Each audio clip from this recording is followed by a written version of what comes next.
ఇలాంటి రోజు వస్తుందని ఊహించలేదండి. నిజంగా మీడియా మిత్రులకి, ముఖ్యంగా ఇద్దరు అన్నలకి నా క్షమాపణలు. మా నాన్న తరపున, మా అన్న తరపున నేను సారీ అడుగుతున్నాను.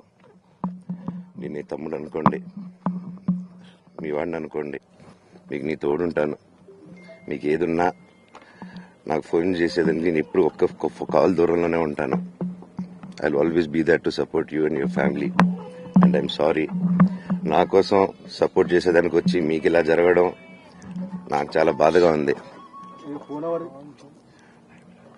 నా భార్య పేరు లాగుతున్నారు, 7 నెలల కూతురు పేరు లాగుతున్నారు. నేనేం అడగలేదు, సొంత కాళ్ళ మీద పనిచేస్తున్నాను. మా ఆవిడ కూడా వాళ్ళ ఇంటి వైపు ఏ డబ్బు తీసుకురాలేదు, వాళ్ళ ఇంట్లోనూ డబ్బు అడగలేదు, నేను అడగలేదు, ఆస్తి అడగలేదు. మా ఆవిడ 7 నెలలు గర్భవతిగా ఉన్నప్పుడు తనకి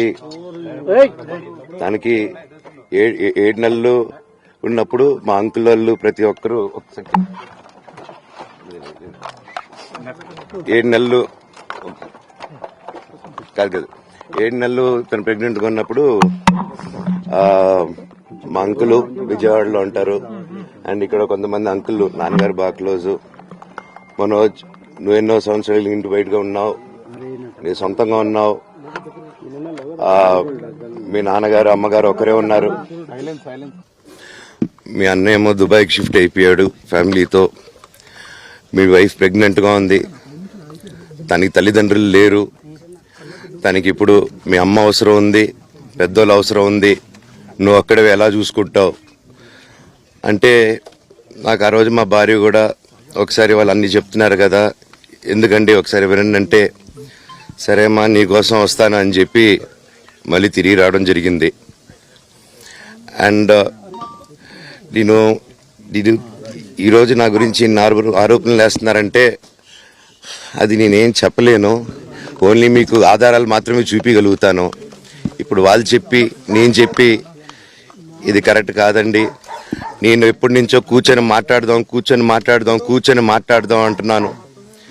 పిల్లలకి లోకల్లో అక్కడ లోకల్లో ఉండేది ఎవరో కాదండి, మా బంధువులే అండి అందరూ. ఆ చుట్టుపక్కల గ్రామాలందరూ మా నానమ్మ ఊరు, మా అమ్మమ్మ ఊరు అందరూ మా వాళ్ళండి. వాళ్ళ పిల్లలు, మనవాళ్ళు, వాళ్ళ బంధువులు. సో వాళ్ళకి అన్యాయం, వాళ్ళు నాకు వాళ్ళ అర్జీలు పెట్టుకున్నారు, వాళ్ళ లెటర్లు పంపించారు, వాళ్ళన్నీ చేశారు. నేను వాళ్ళకి సపోర్ట్గా మద్దతుగా నిలబడి ఏమైంది నేను అడిగేసరికి వినయ్ అతనికి ఫోన్ చేశాను, మెసేజ్లు పెట్టాను. సార్ వాట్ ఈస్ హ్యాపెనింగ్, నేను కావాలంటే కాళ్ళ మీద కూడా పడతానండి, ఈ ఇష్యూ క్లియర్ చేయండి, మాట్లాడుకుందాం అంటే చాలా దురుసుగా రిప్లైలు పెట్టారు. నేను ప్రతిదీ ఈరోజు సాయంత్రం 5:30కి ప్రెస్ మీట్ పెట్టి ఇన్నాళ్ళు ఆగానండి, ఇంకా ఆగలేను. ఈరోజు ఈవినింగ్ ప్రతిదీ చెప్పేస్తాను. ఆ రోజు నేను పోలీసు సపోర్ట్ అడిగినప్పుడు స్టేషన్కి 100కి ఎందుకు ఫోన్ చేశాను, ఆ 100 దగ్గర నుంచి నేను పర్మిషన్ ఇస్తున్నాను, నాకు ప్రాబ్లం లేదు.